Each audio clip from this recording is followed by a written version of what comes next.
신앙생활을 볼 때 세상 사람들이 특이하게 여기는 것이 있습니다. 보이지 않는 하나님을 믿는다고라는 지점인 것 같아요.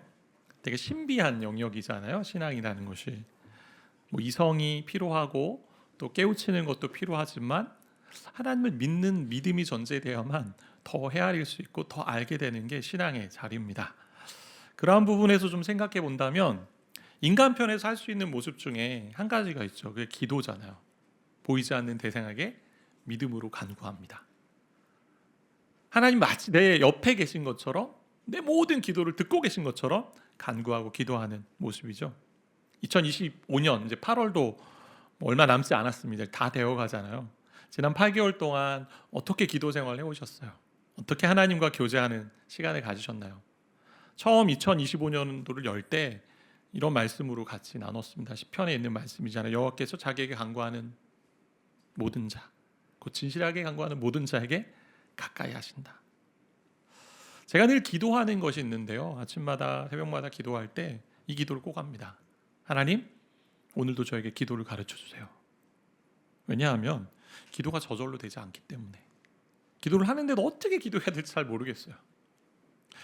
그래서 기도를 배우는 좋은 길이 있다면 성경에 나온 기도를 보면서 그 말씀을 실제로 기도하는 것이 도움이 많이 됩니다. 본문은 골로새 교인들에게, 성도들에게 바울이 보내는 편지인데요. 기도의 내용이 담겨 있는 그런 말씀이에요. 9절부터 12절은. 이 말씀을 통해 저 여러분의 기도를 좀 다시 한번 돌아보고 또 기도를 배워서 한 단계 더 이렇게 진보하는 그런 시간이 되기를 소망합니다. 우선 성경에 나온 바울의 간구와 우리의 간구를 좀 비교해 보면 좋을 것 같아요. 지난 한 주 무슨 기도 하셨나요? 어떤 기도 많이 하셨어요? 더위야 빨리 물러가게 해달라 이런 기도 하십니까? 저와 여러분이 구하는 기도 제목의 한 80%, 90%는 아마 이런 기도인 것 같아요. 건강 관리에 대한, 질병 치료에 대한, 여행을 가면 안전하게 여행하게 해달라, 좋은 직장과 또 멋진 배우자를 만나는 것, 또 시험에 합격되는 것, 자녀 양육하고 또 부모님 노후를 위해서 기도할 수 있을 거예요. 근데 실질적인 기도 제목을 좀 더 해본다면 대출이 이제 필요한데, 집에 들어가려고 하니 대출이 필요한데 대출일 계약이 잘 성사되게 해달라. 이런 기도들도 다양한 기도들 할 수 있겠죠. 이런 기도를 드리는 것 자체가 잘못됐다 이런 얘기가 아닙니다. 이것만을 구하고만 있다면 너무 인간 편에서의 기도만 구하는 것이 아닌가라는 거예요. 바울이 구하고 있는 기도의 내용과 이 기도가 너무 사뭇 다르다는 것을 오늘 본문은 보여주잖아요. 바울의 기도는 크게 두 가지로 좀 볼 수 있는데, 첫 번째 기도는 9절에 있는 말씀인데요. 우리 강조된 구절들을 잘 보면서 같이 한번 읽어볼 텐데 1장 9절입니다. 읽겠습니다. 이로써 우리도 듣던 날부터 너희를 위하여 기도하기를 그치지 아니하고 구하노니 너희로 하여금 모든 신령한 지혜와 총명에 하나님의 뜻을 아는 것으로 채우게 하시고, 간단하게 말하면 하나님의 뜻을 아는 것을 위해 기도합니다. 두 번째 기도가 10절에 있는데 10절 보시면 같이 좀 읽겠습니다.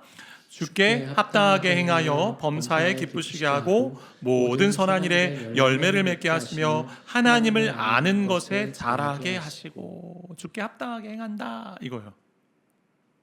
이 기도거든요. 그러니까 앞의 기도가 지식에 대한, 알에 대한 기도였다면 두 번째 기도는 하나님의 뜻을 아는 만큼 그대로 살게 해 주십시오. 삶에 대한 기도고 행함에 대한 기도입니다. 정리하면 하나님의 뜻을 아는 기도와 그 뜻에 따라 합당하게 살게 해달라는 삶의 기도, 행함의 기도가 있다라는 거죠. 그러니까 하나님의 뜻을 아는 지식으로 충만하게 해달라, 우리는 기도해야 된다라는 거예요. 우리가 기도할 때 우리가 자꾸 우리의 목소리를 하나님께 올려드려서 하나님 다 귀 기울여 주세요, 응답해 주세요, 이것도 맞지만 1차적으로 먼저 해야 되는 건 하나님께 우리의 귀를 기울여야 되는 거죠. 하나님께. 하나님 뜻이 뭔지, 그러니까 내가 원하는 것을 하나님께 강요하는 기도가 아니라 하나님이 저와 여러분에게 원하시는 바가 무엇인지를 묻는 기도가 돼야죠.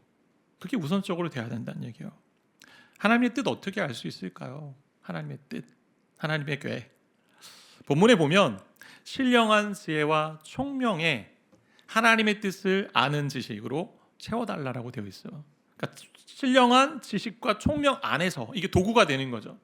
그러니까 영적으로, 다시 말하면 성령께서 지혜와 총명을 주시면 알게 된다. 이 말은 성령께서 내적인 감화, 말씀을 읽을 때 내적인 감화를 주시고 여러 상황과 환경 속에서 깨우쳐 주시고 알게 하신다, 이 얘기입니다. 그렇게 알아갈 때 하나님의 뜻이 뭔지를 알게 된다는 거예요. 왜냐하면 기도하면서도 저와 여러분이 연약한 육신의 존재이기 때문에 자기 뜻을 주장하고 내 의지가 펼쳐지는 것을 원하는 기도를 많이 하게 된다는 거죠. 내 인생을 향한 미래를 위해 기도하잖아요. 젊은이들 같은 경우는 직장이나 또 결혼이나 또 우리 자녀들이 있는 부모님들 같은 경우 자녀의 앞날을 위해 기도하고 충분히 기도해야 되는 기도의 제목들입니다. 무시할 수 없는 거죠.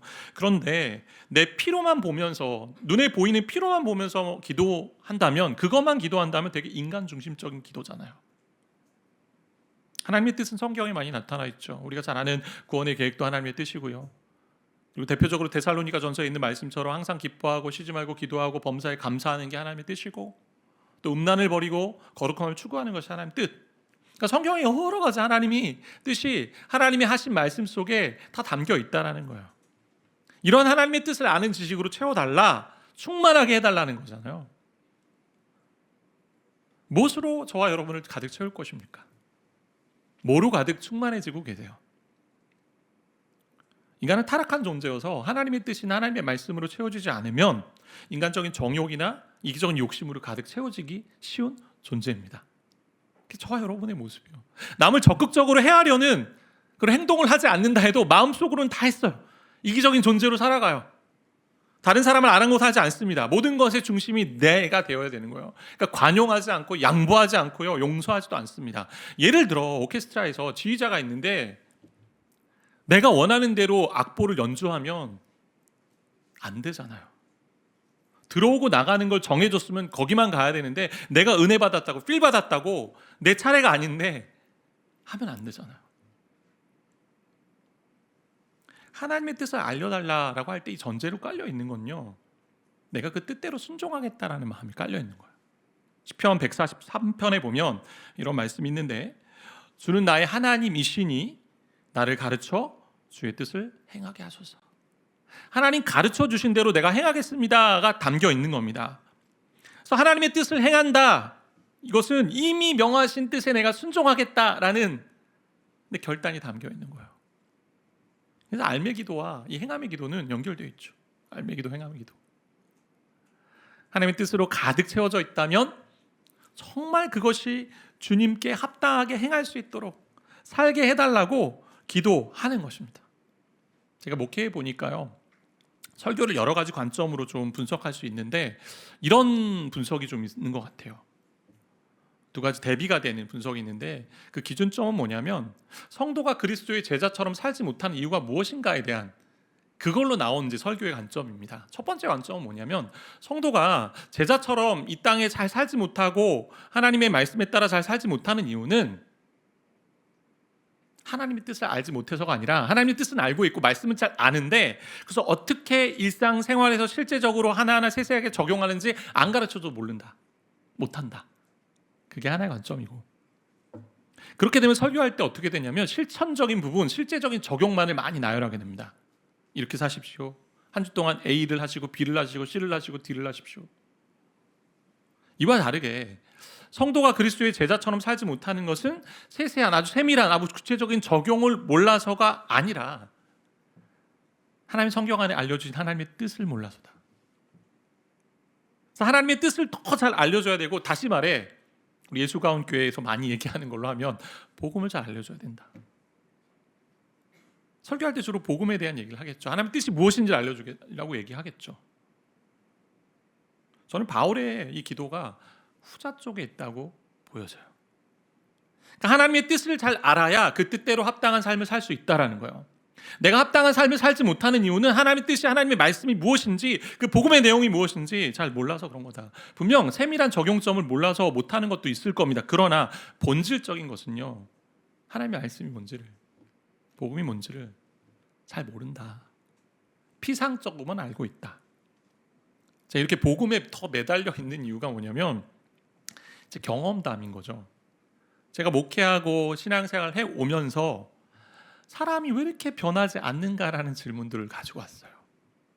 저도 잘 안 변하고 가족도 잘 안 변하고 우리 부모님도 잘 안 변한 것 같고 그런 분석이 시작됐어요. 그렇게 삶의 변화가 더디고 잘 바뀌지 않는다면 그 이유는요, 몰라서예요. 안다고 하지만 잘 모르는 거예요. 제가 그랬더라고요. 제가 복음 잘 몰랐습니다. 지금도 계속 알아가고 있습니다. 성경을 30년 넘게 연구하신 목회자들도 그런 얘기 항상 하십니다. 말씀을 계속 봐도 새롭고 이 말씀을 내가 아직도 잘 모르는 것 같다. 안다고 해도 내가 원하는 식으로 해석하고요, 그거 하나님의 뜻이라고 여기며 살아왔다라는 거예요. 그래서 그렇게 살아오면 어떤 결과들이 있냐면 내가 생각한 것과 다르다, 하나님의 말씀이 내 생각과 좀 다르다 이렇게 여겨지면 저항을 하죠. 그 말씀에 대해서. 성경이 잘못됐네, 시대착오적인 책이네. 그럼 성경을 바꾸려 하지 않고 성경을 바꾸려 하고 나 자신을 바꾸려 하지 않습니다. 예수가 함께 다니는 저와 여러분이 해야 될 일은요, 하나님의 뜻을 더 선명하게 알게 해달라 해야 돼요. 그 말씀이 뭔지, 복음을 더 바르게 알아가는 게 뭔지. 아는데 못합니다라는 이런 말 하잖아요. 우리가 아는데 잘 못해요 목사님. 근데 본문에서 좀 생각해 본다면 몰라서 못하는 거죠. 몰라서, 제대로 몰라서, 하나님의 뜻이나 말씀의 복음의 그 의미를 잘 몰라서 그래요. 안다고 하지만 단편적으로 알고 있고 분절되어 있으니, 분절되어 있는다는 얘기는 말씀 조금 알고 꾸준히 이렇게 말씀으로 채워지지 않은, 조금 알고 세상 지식 들어가고 조금 알고 내 뜻 들어가고 이러면 겉으로는 복음 같아요, 말씀 같아요. 근데 세상의 모든 탐욕적인 것들이 다 그 가운데 들어있다는 거잖아요. 인본주의적인 말씀이고 세속적인 복음이 되는 것이 그 모습이라는 거예요. 그래서 복음도 말씀도 자꾸 진화가 필요하다라고 이야기하는 분들이 계세요. 진화돼야 된다, 복음 이 시대에 맞게. 그렇게 하나님이 말씀하지 않으셨잖아요. 이 말씀은 충분하고 완벽하다라고 말씀하셨기 때문에, 완전하다고. 그래서 저와 여러분이 하나님의 뜻을 아는 지식으로 가득 충만해야 된다. 그래서 그 가운데 계속 성장해야 된다. 그래야만 진실한 성도로서 내가 이 땅 가운데 살아갈 수 있다라는 거예요. 합당하게, 주께 합당하게 살아갈 수 있다. 합당하다는 얘기는 그 주님이 주신 기준에 맞게 살 수 있다라는 거잖아요. 주님을 기쁘시게 하는 삶이 뭔지. 저와 여러분이 물어야 될 게 있죠. 기쁘시기에 살 수 있는 게 뭔지 물어야죠. 아침마다 하나님 원하시는 말과 행동이 뭡니까? 하나님을 정말 기뻐하게 하는, 하나님을 기쁘시게 하는 그 삶의 모습이 뭡니까? 그렇게 물으며 말씀 안에 찾아갈 때 성령께서 알려주시고 분별하게 해주시고 따라가도록 인도하신다. 범사에 기쁘시게 한다라는 이 이제 표현이 성경에 들어있는데, 지금 주께 합당하게 행하며 범사에 기쁘시게 하고, 근데 이 기쁘시게 하다는 이 단어가 좀 독특한데요. 이 원어적 뜻이 어떻게 되냐면, 기쁘시게 한다 그럼 뭔가를 기뻐하게 하는 건데, 어떻게 기쁘시게 하냐면 이 원어적 의미가 그래요. 내 뜻을, 내 의지를 굽히고 다른 사람의 의견에 순종하는 겁니다. 그러니까 기쁘시게 한다는 것을 내가 가지고 있는 생각, 내가 가지고 있는 뜻을 내려놓고 다른 사람의 행복을 위해 기꺼이 양보하는 것을 기쁘시게 하는 것으로 얘기하고 있는 거예요. 그렇다면 주님의 뜻이 앞에 서야죠. 내 뜻이 아니라, 내 의지가 아니라 내 본성을 내려놓고 그 뜻 따라 살아가는 거죠. 성경 이어서 알미에 대한 기도와 행함에 대한 기도를 하면서 결국 이 기도의 목적이 주를 기쁘시게 하는 삶, 합당한 삶이다라고 얘기합니다. 근데 그 삶에 대한 모습이 네 가지로 오늘 성경에 나와요. 동사는 합당하게 행하다가 하나고, 그 다음 붙어 있는 게 이제 분사로 네 가지가 붙어 있는데, 간단하게 정리하면 첫 번째는 모든 선한 일에 열매를 맺는 것입니다. 열매에 대한 기도죠. 그리고 두 번째는 하나님을 아는 것을 잘하는 자람의 기도고, 세 번째는 모든 능력으로 능하게 하신다, 능력의 기도. 그리고 마지막이 성도의 기업의 부분을 얻게 하신 하나님께 감사한다, 감사의 기도. 그래서 열매, 자람, 열매 성장, 능력, 그리고 감사의 기도, 이런 기도들이 있는데, 하나님께 합당한 삶은요, 결국 삶에서 열매를 맺는 거잖아요. 인격적인 열매가 있습니다. 모든 일에 덕스럽고 아름다운 모습들이 나타날 거고요, 겉보다 속에서 나오는 무언가가 있는 거죠. 저 사람 보면 정말 뭔가 다르다. 뭔가 차별이 있다, 구별되어 있다, 예수의 향기가 나타난다. 그럼 결국 복음의 열매가 나타나죠. 그 사람의 성품을 통해 하나님의 뜻대로 사는데 하나님을 기쁘시게 할 뿐만 아니라 그 사람의 성품을 통해 하나님 뜻대로 사는 삶의 모습이 드러나고 전해지니 주변의 사람들을 복되게 하니까 그 사람들이 돌아오게 되죠. 영혼의 열매가 있죠. 자람의 기도, 하나님을 아는 지식이 더욱 자라납니다. 하나님의 뜻을 알고 행하면요 더욱 하나님을 아는 길로 간다, 이 얘기예요. 하나님 뜻대로 행동하면 그걸 행동하면서 그 뜻을 분석하고 그대로 살아가면서 어떤 일이 벌어지냐면 이 말씀을 하나님 왜 주셨는지 알게 되는 거죠. 그럼 그 가운데 뭘 알게 돼요? 하나님 마음을 알게 되죠. 이래서 주셨구나. 우리 복되게 하기 위해서 이렇게 주셨구나. 네 번째가 감사의 기도라고 했죠. 사도 바울은요 모든 것을 감사로 마무리합니다. 감사는 성도의 삶의 특징이라 할 수 있잖아요. 모든 것이 하나님으로부터 왔다라는 것을 인정하는 것이고 신앙의 고백이잖아요. 그래서 오늘은 이 네 가지를 다 다루지 않고 세 번째만 좀 다루려고 하는데 여기에 좀 포커스해서 좀 살펴보고 싶은데요. 세 번째 기도는 능력의 기도라고 말씀드렸습니다. 하나님의 뜻을 아는 것으로 채워달라, 충만하게 해달라 해서 주님께 합당한 삶을 살아갈 수 있도록 그렇게 해달라 기도합니다. 근데 뜻을 다 알아도 합당한 삶을 살아내지 못할 때가 있잖아요.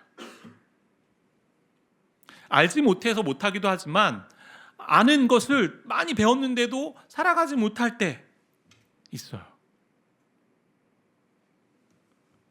죄된 본성을 가지고 있기 때문에 우리 안에 육신의 존재니 하나님의 뜻과 우리의 육신의 본성의 그런 의지가 자꾸 충돌하니까. 성경은 오늘 균형을 잡고 있습니다. 주께 합당한 삶을 살기 위해서는 하나님의 뜻을 잘 알아야 되고 그렇게 살아야 되는데 이 암과 삶 가운데, 암과 생암 가운데 하나를 더 넣습니다. 능력이 필요하다. 능력. 11절이 그 기도인데요. 같이 좀 함께 읽겠습니다. 11절 말씀. 그의 영광의 힘을 따라 모든 능력으로 능하게 하시며 기쁨으로 모든 견딤과 오래 참음에 이르게 하시고. 힘과 관련된, 파워와 관련된 단어가 오늘 3개 나와요. 영광의 힘, 능력, 능하게 하다. 이 얘기는 우리 삶의 다양한 형태의 모습으로 하나님의 능력이 필요하다, 그런 얘기인데요. 주께 합당하게 살기 위해서, 주님을 기뻐하는, 주님을 기쁘시게 하는 삶을 살기 위해서 하나님의 뜻을 아는 지식도 충만해져야 합니다. 근데 그 뜻을 행할 수 있는 순종의 능력이 필요하다, 오늘 말씀하고 있는 거죠. 그런데 보통 능력이라고 하면 세상 사람들이 보는 관점으로 그리스도인들도 자꾸 빠질 때가 있습니다. 능력이라고 하면 뭔가 새로운 것, 뭔가 놀라운 일이 벌어져야 돼요. 이적이 있어야 되고 기사가 있어야 되고요, 기적이 나타나야 됩니다.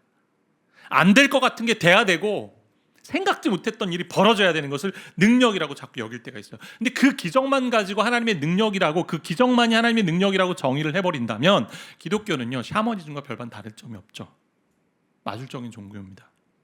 성경 안에도 충분히 기적이 있습니다. 이적이 있습니다. 예수님 병을 고치셨고 귀신도 내쫓으셨고 말씀으로 엄청난 일들도 하셨고 우리 삶에 그런 일들이 일어날 수도 있어요. 그러나 그거 보편적이지 않죠. 왜? 만약 그렇다면 사도 바울을 통해서 주신 기도가 이래야 돼요. 오늘도 기적이 있게 해달라.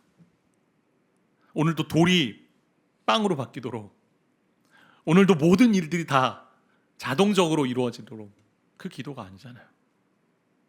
본문에서 말하는 능력은 11절에 있는데요, 그 능력을 주시는 목적과 방향이 있습니다. 그게 11절 하반절에 있는 건데 모든 견딤과 오래 참음에 이르는 것이다. 그러니까 이 능력을 주시면 견디고 참을 수 있게 된다라는 거예요. 참을 수 있는 능력, 견딜 수 있는 능력 주신다라는 거예요. 어떤 환경에서, 어렵고 힘들고 괴로운 환경 속에서. 견딤이란 단어, 오래 참음이란 단어를 이렇게 구분해서 설명을 하고 해석을 하는데, 견딘다는 것은, 오래 참는다는 것은 둘 다 환난 가운데, 어려움 가운데 사람이 가지는 태도잖아요. 근데 견딤은 주로 환경에 초점이 맞춰 있고요, 오래 참음은 사람에 맞춰 있어요. 무슨 얘기냐면, 견딤은 하나님이 우리를 삶의 어떤 자리 가운데 두시더라도 내가 불평하거나 원망하지 않고 절망하지 않고 좌절하지 않고 하나님의 능력을 힘입어 잘 감당하겠습니다. 사람들이 좋은 환경을 많이 찾지 않습니까? 환경, 좋은 환경을 찾습니다. 삶이 잘 되는 비결을 좋은 환경에 있다라고 여길 때가 많이 있잖아요. 뭐가 안 되면 환경 탓을 많이 하죠. 이 환경 때문이었네. 하지만 기독교는요, 환경을 탓하는 종교가 아닙니다. 환경이 바뀌어야 삶의 질이 나아진다라고 하는 종교가 아니고, 기독교는 저와 여러분이 바뀌어야 삶의 질이 나아진다. 그러니까 환경을 바꾸는 것이 아니고 나 자신, 저와 여러분을 바꾸는 종교가 기독교입니다. 오래 참는다, 사람과의 관계라고 얘기했잖아요. 사랑장이라고 별명이 붙은 고린도서 13장에 보면 사랑을 설명할 때 사랑은 처음에 뭐로 시작합니까? 오래 참고로 시작합니다. 그러니까 관계 속에서 오래 참으라는 거죠. 주변에 다양한 사람들에 대해 인내하는 겁니다. 여러 사람들이 있죠. 주변에 어떤 사람들이 있어요. 가족, 지인들이 있고, 친구도 있고, 친척도 있고, 직장 동료도 있고, 공동체원도 있고, 많은 사람들 우리가 만나게 되는데, 근데 그 중에 이런 사람들 있잖아요. 해코지하는 사람이 있어요. 나를 힘들게 하는, 무리하게 행동하는 사람이 있고요. 계속 대적하는 사람이 있어요. 그냥 나쁘게 말하는 사람이 있고요. 힘들게 하고 고통스럽게 하는 사람들이 우리 주변에 있다라는 거죠. 왜? 우린 다 죄인이니까.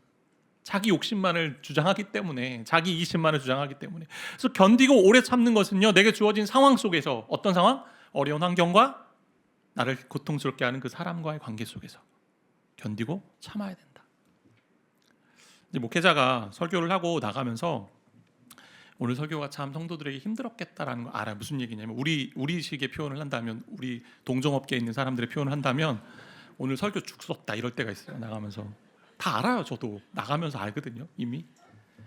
근데 꼭 그런 분들 나갔는데 인사하면서 목사님 오늘 설교가 좀 어려웠네요 이렇게 하거나, 아니면 그냥 이제 뾰루뚱한 얼굴로 나가시는 분들 있잖아요. 이제 그렇게 그런 것들을 참고 견디라고 이제 하나님 주시는 말씀처럼, 예를 들어 그런 거죠. 예를 들어 그러니까 우리 삶의 모든 환경 속에 어려움과 고난은 있어요.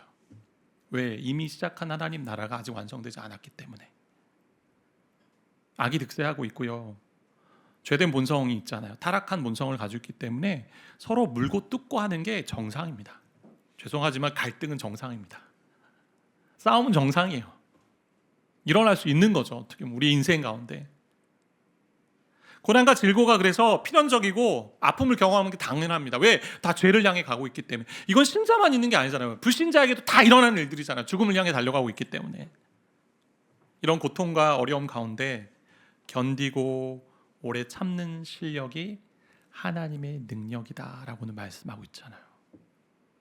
전 이게 더 감동이 되고 더 위로가 되더라고요. 어차피 우리는 죽음을 향해 달려가는 존재인데, 이 걸어가는 길에 하나님이 견디게 하시는 능력과 참는 능력을 주시는구나. 그거 기도하라고 오늘 바울이 이야기하는 거죠. 바울을 통해서 우리에게 하나님께서.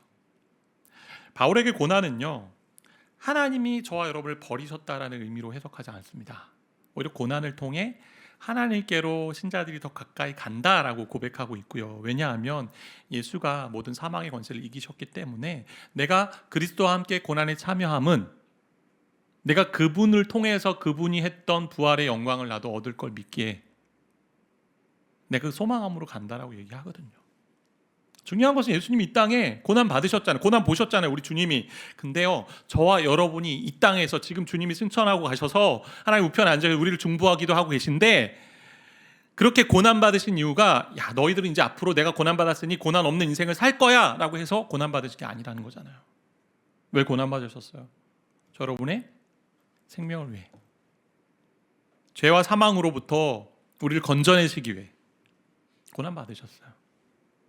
그러니까 고난 없는 인생을 약속한 게 아닙니다. 죄와 사망의 권세에서 우리를 건져주셨기 때문에 우리가 고난 있는 이 땅을 하나님의 능력, 하늘의 능력으로 그 견디게 하고 오래 참는 능력을 가지고 살게 하신다라는 거잖아요. 그 능력을 달라는 기도예요. 이게 진짜 능력을 구하는 기도잖아요. 기적을 구할 수 있어요, 여러분. 저도 기도합니다. 하나님, 저 가정이 좀 질병이 빨리 치유됐으면 좋겠습니다. 하나님, 저 가정이 저 문제가 빨리 해결됐으면 좋겠습니다. 근데 그게 최종적 목적 아니잖아요. 이 말씀을 들으면 이제 이렇게 말씀하시는 분이 있을 것 같아요. 목사님, 근데요, 지금 제 상황을 알고 말씀하십니까? 제가 얼마나 힘들고 얼마나 괴로운 가운데 있는 줄 아십니까? 그 아픔을 아십니까? 목사님, 이 신발 신어 보셨습니까? 제 상황을 겪어 보셨습니까? 하는 분들 있을 겁니다. 근데 이 말씀을 묵상하면서 저는 바울을 좀 생각했습니다. 성경에 보면 바울이 힘든 일을 많이 경험했잖아요. 핍박도 있었고 박해도 있었고 엄청난 어려움들이 있었는데요.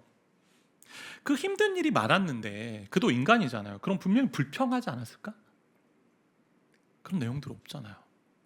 요나처럼 불평할 수 있었음에도 불구하고, 짜증낼 수 있었음에도 불구하고 그런 내용은 없고요. 아니면 혹시 했는데 빠져는 이렇게 쏙 빼놨을까? 이런 그런 생각도 하지만, 근데 성경에 보면, 성경에 나타난 바울의 삶을 보면요, 모든 환난, 삶의 무거운 짐, 핍박과 온갖 박해 가운데서도 능히 이겨낼 수 있는, 견뎌내고 오래 참을 수 있는 능력을 이미 경험했기에, 그러니까 골로새 성도들에게, 그가 세운 교회도 아닙니다. 그 성도들에게 편지합니다. 내가 너희의 그 삶에서 모든 하나님의 영광의 힘을 따라 능력으로 능하게 하셔서 모든 견딤과 오래 참음을 할 수 있도록 내가 기도한다. 그렇게 할 수 있었던 힘은 복음의 능력이죠. 오늘 읽지 않았지만 13절 14절에 있는데, 나를 흑암의 권세에서 사망의 나라로 옮기신 그 하나님의 역사를 알게, 그 능력에 나를 붙들게. 우리가 하나님의 자녀이기 때문에요, 지금의 당장의 필요와 결핍을 위해 기도하는 건 당연합니다. 그게 해야 되죠. 자녀니까. 기도 안 하는 게 문제죠. 해야죠. 해야 됩니다. 충분히 기도해야 합니다. 주님이 가르쳐 주신 기도 안 해도 일용할 양식을 위해 구하라고, 육체적인 필요를 위해서 구하라고, 간구하라고 하셨기 때문에, 그래서 하나님 앞에 나아가서 하나님, 이런 부분이 필요합니다, 부족합니다, 구해야 됩니다. 그게 맞죠.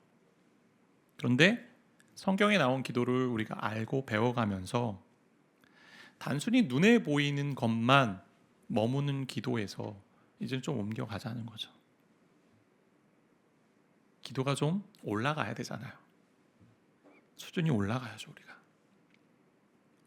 더 깊어지는 기도가 되기 위해 삶의 자리 가운데 힘든 상황이 올 때마다, 어려운 고난의 상황, 아픔의 상황, 관계 속에서 틀어지고 괴롭힘을 당하고 때로는 무례함을 당하는 일들을 당할 때마다 견뎌낼 수 있는 능력, 참을 수 있는 능력 주님 주십시오.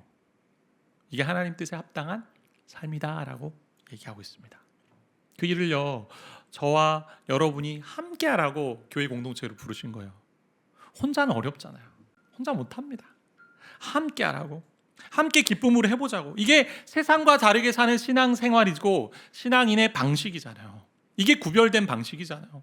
고난 앞에서 어떻게 반응하느냐, 어떻게 행동하느냐, 그게 구별된 방식이잖아요. 만약 세상처럼 물질이 많아져서 기뻐하고요, 내가 원하는 대로 다 일이 척척척 뚫리면서 기뻐한다, 감사한다, 이것만 한다면 세상과 별 차이가 뭐가 있겠습니까?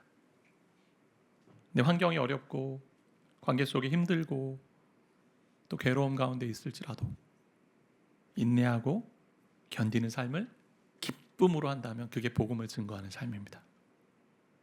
부탁드리는 것은 우리 예수가운 공동체가 좀 기준이 이렇게 하향으로 내려가지 않았으면 좋겠습니다. 가끔 그런 분들 계세요. 공동체 안에서, 아, 목사님, 바울이니까 그렇게 했죠.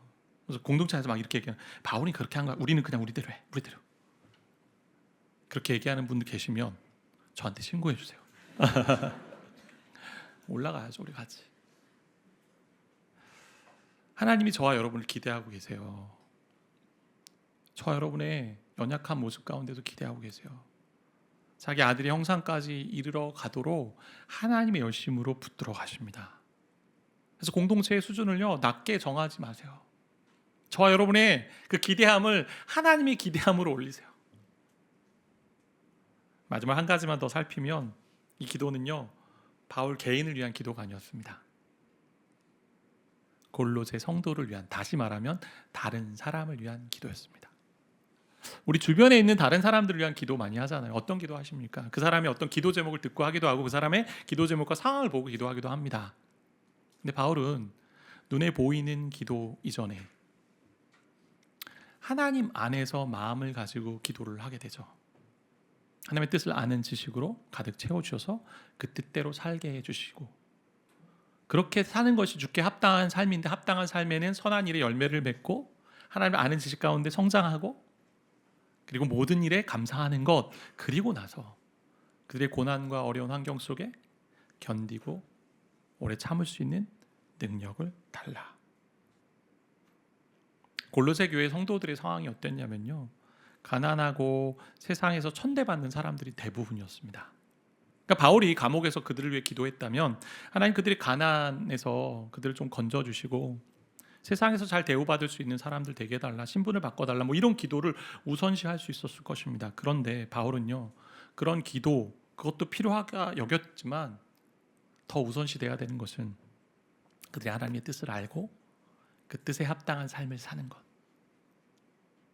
선한 열매를 맺고 선한 일에 하나님 더 알아가고 감사하고, 그리고 무엇보다 그런 고난으로 점철된 인생 가운데 인내할 수 있고 견딜 수 있는 능력을 달라 기도했다라는 거예요. 이거를 그치지 않고 했다. 이 얘기는 뭐냐, 이 기도가 정말 중요했다. 저 여러분이 우선시 되어야 하는 기도 제목입니다. 저에게도 쉽지 않습니다, 이 기도를 하는 것. 왜냐하면요, 저도 기도할 때 그냥 여러 생각들을 가지고 기도하면 인간적인 기도되기 되게 쉬워요. 그냥 눈에 보이는 것만 자꾸 기도하게 돼요.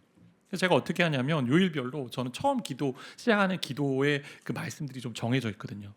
월요일은 에베소 1장, 화요일은 에베소 3장, 수요일은 골로새 1장, 목요일은 데살로니가 전서 1장. 그런 성경에 나온 기도의 문구를 가지고 기도를 먼저 합니다. 저를 위해, 성도들을 위해. 하나님이 원하시는 게 무엇인지.